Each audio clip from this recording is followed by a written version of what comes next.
Hey there, degenerates! It is break time! That's right, we have finished 50 videos of Naked and Oblivious, and it is going on hiatus. The music's a little loud.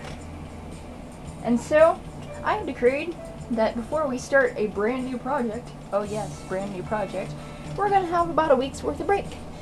Starting with, quite obviously, this game called Bad Memory Escape, number 6. It was created by Arsa, and it is one of the, it is part of the genre of escape the room games, which is actually one of my favorite genres, so it's kind of nice to be playing the game. So let's just dive right in. Test your memory once again. Try to escape from locked room. Good luck. We will need it. And let's see. We got a note here on the floor that says, find 11 code papers to obtain door lock code and escape from room. Now this guy's English isn't great, so we'll just have to ignore that, because the game itself is great. So let's take a look around before we start getting to puzzle solving. Oh, we got a safe back here. And another safe. And another safe. Got some lovely paintings on the wall, including a bolted wall panel. That's kind of interesting. We've got a nice little bedroom. Find and press. Switch 6 switches to move paintings. Well, apparently these paintings don't move. Nope, they're not moving. And we got a nice little TV room. More lovely paintings. And a ladder and some curtains and... oh, here's that door. Let's see if we can get out now. Nope, we definitely need those code papers. So, let's get serious and actually start looking for things. First off, these paintings. They move. And awesome, that music does not continue. I was not happy about that music. And we have a couple more safes that we have no keys for. And another paper that says, find and press 7 switches to unlock safe door. Now, both kinds of switches are called switches, which kind of irks me, so I'm going to call these handles. So, there's handle number 1, turned. Alright, nothing more to do in here. Let's hop on over to the bedroom. Well, we already established we can't move these, but we can go ahead and press the switch. And I'm definitely calling that a switch. Oh hey, look! This floor panel is a slightly different color. It moves. And inside we have, apparently, some poker chips that do nothing. Awesome.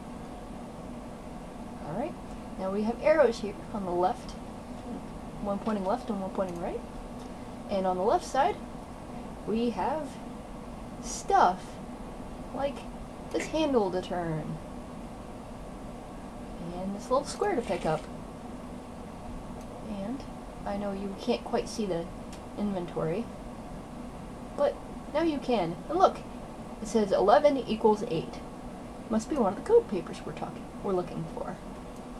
And something that is extremely easy to miss, and on my previous playthroughs I did miss frequently, this little Cheerio thing, which the game calls a disc.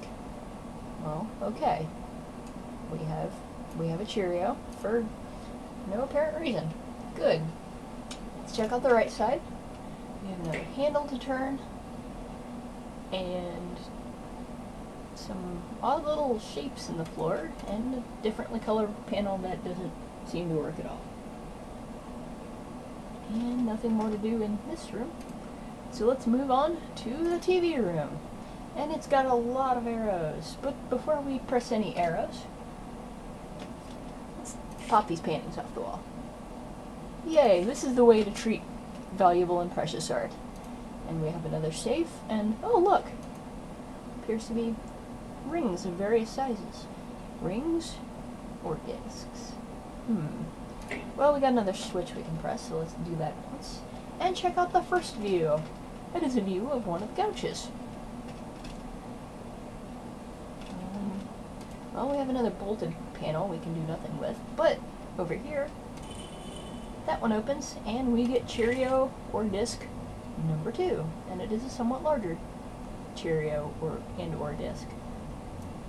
So we're making good progress in a Cheerio collection, and that seems to be all we can do for there right now. So let's try arrow number 2, and immediately we can check out this switch, and that is switch number 3 actually. My goodness. And it might look like there's nothing else in here, but if you look very, very, very closely, you can see something over here that doesn't quite match the floor color. Click on it, and we get a purple key. Alright. Fabulous. Now I'm not going to use that key yet, although I could. I want to collect things. Alright. Another apparently empty room. Again, look closely and you can see not one, but 2 objects. This, which is a figurine.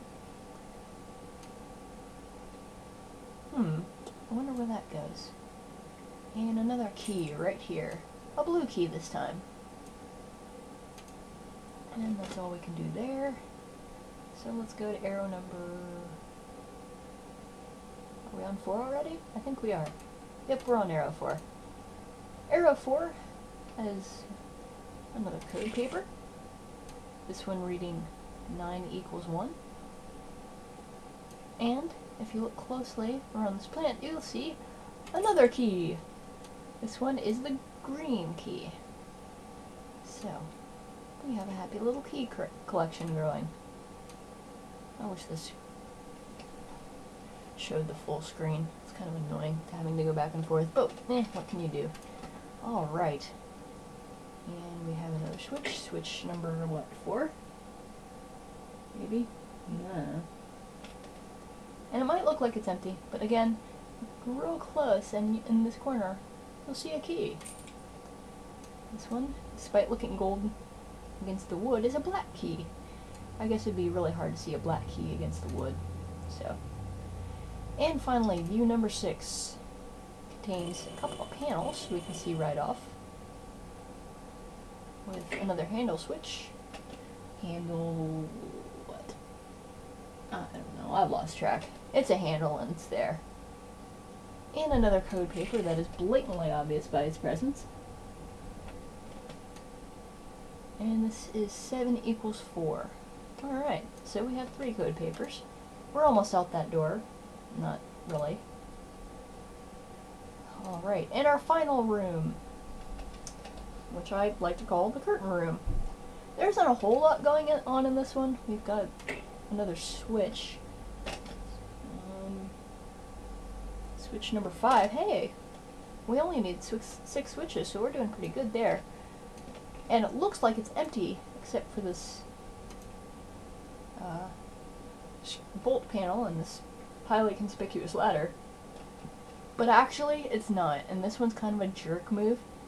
You can't really tell, but the texture is just slightly different here. And behind it is another figurine, somewhat smaller figurine.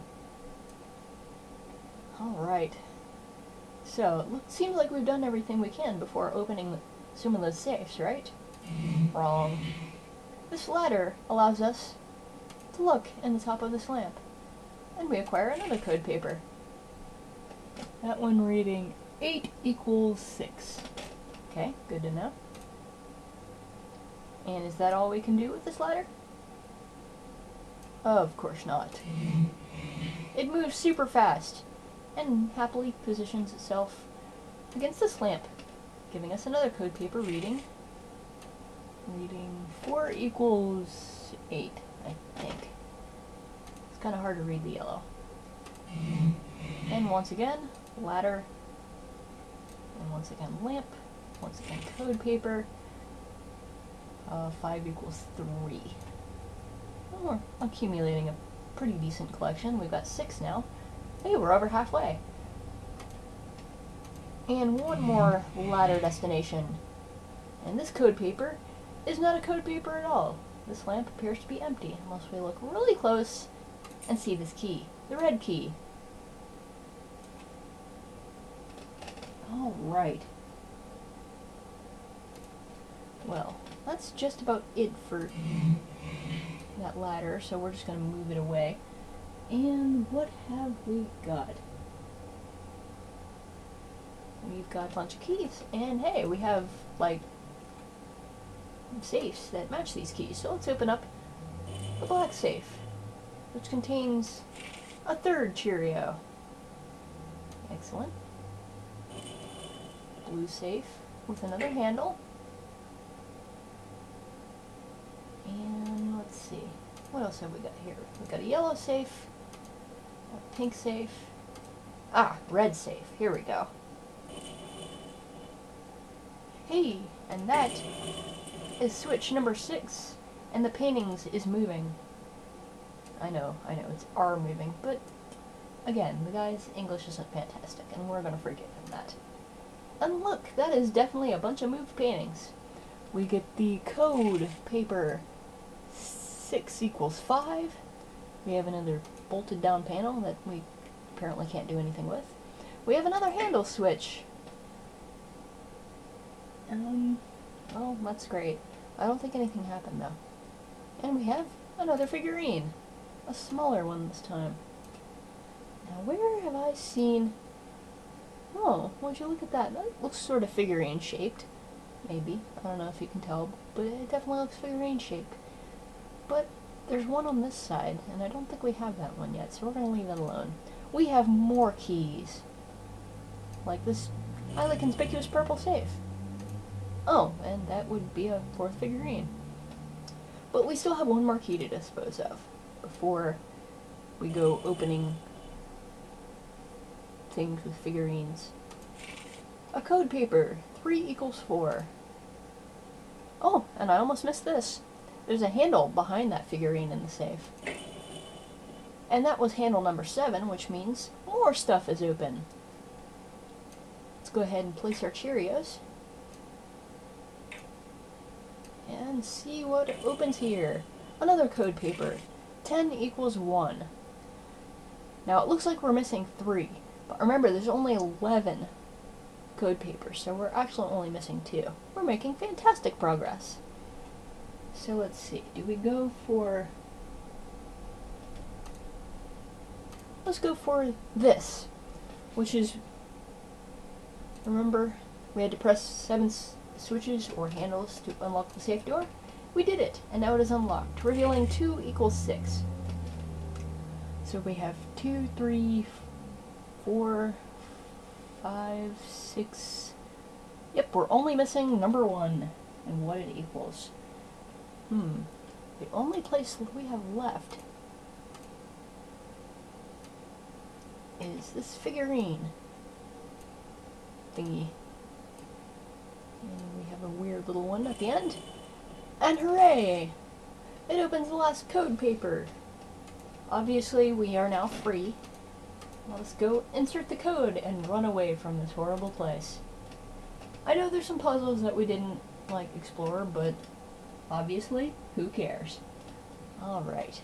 Now, you can get all the codes, all the numbers from here, but I have kind of put them in one convenient spot just to make this go by a little quicker. So we have 7, 6, 4. That's a 4. 8, 3, and 5.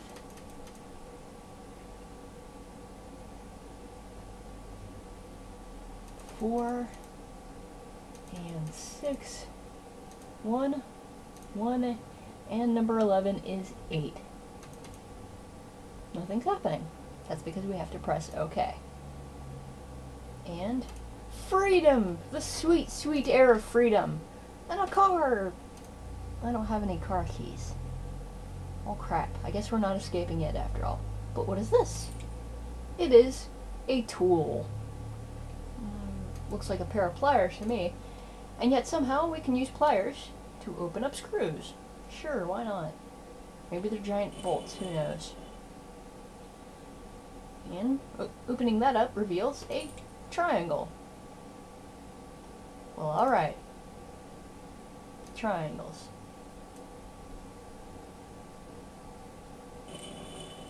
Yeah, that's another triangle, alright. where in the world do I need triangles? Can you remember degenerates? I'm not sure that I do. And at first glance, there's not a screw panel in this room, but if we remember over in this view of the couch, there is. Oh, and look, it is not a triangle, it is a key, a pink key. And I do remember a pink safe.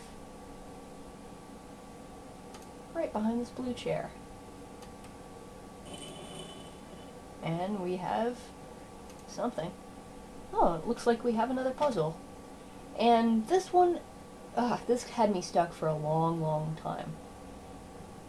There's no clue on how to solve this puzzle. We don't have one. I have no idea. But, easy to miss, in this corner, there's a key. And we can just take that key. It just happened to be lying on top of the puzzle. Well, alright.